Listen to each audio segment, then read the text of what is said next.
প্রধানমন্ত্রী নেতানিয়াহুর পুরো গাজা দখলের পরিকল্পনা বাস্তবায়নে জোরে সরে এগিয়ে যাচ্ছে ইসরায়েল।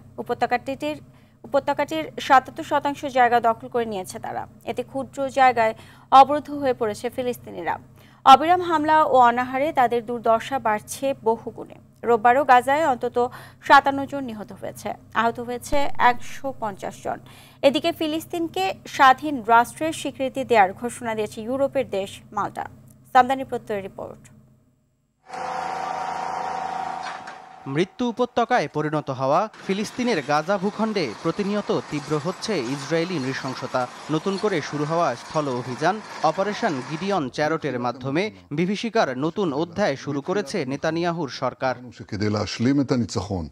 সরাসরি হামলা ও বাহিনী মোতায়েনের মাধ্যমে গাজার ৭৭% এলাকা নিয়ন্ত্রণে নিয়েছে ইসরায়েল। এসব এলাকা থেকে হয় ফিলিস্তিনিদের চলে যেতে বলা হয়েছে, না হয় গুলি চালানো হচ্ছে। এতে নিজ ভূমি থেকে আবারও বিতাড়িত হওয়ার আশঙ্কা করছে ফিলিস্তিনিরা।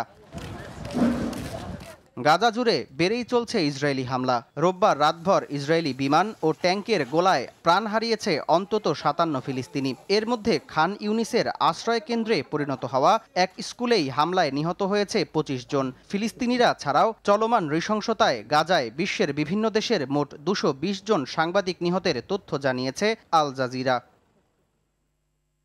গাজা উপত্যকায় তীব্র খাদ্য সংকটের কোনো সমাধান হচ্ছে না। ইসরায়েলের পক্ষ থেকে ৩০০ ত্রাণবাহী ট্রাক গাজায় প্রবেশ করেছে এমন দাবি করা হলেও বাস্তবের চিত্র ভিন্ন। মাত্র ৯২টি ট্রাক রাফা ক্রসিং পেরিয়ে উপত্যকাটিতে পৌঁছেছে বলে এক প্রতিবেদনে জানায় আল জাজিরা। এদিকে ইসরায়েলকে স্বাধীন রাষ্ট্রের স্বীকৃতি দেওয়ার ঘোষণা দিয়েছে ইউরোপের দেশ মাল্টা। রোববার দেশটির প্রধানমন্ত্রী রবার্ট এবেলা এক সভায় এ ঘোষণা দেন। এ সময় ইসরায়েলের বিরুদ্ধে কঠোর ব্যবস্থা নিতেও ইউরোপিয়ান নেতাদের আহ্বান জানান এবেলা। সামদানি প্রত্যয়, RTV।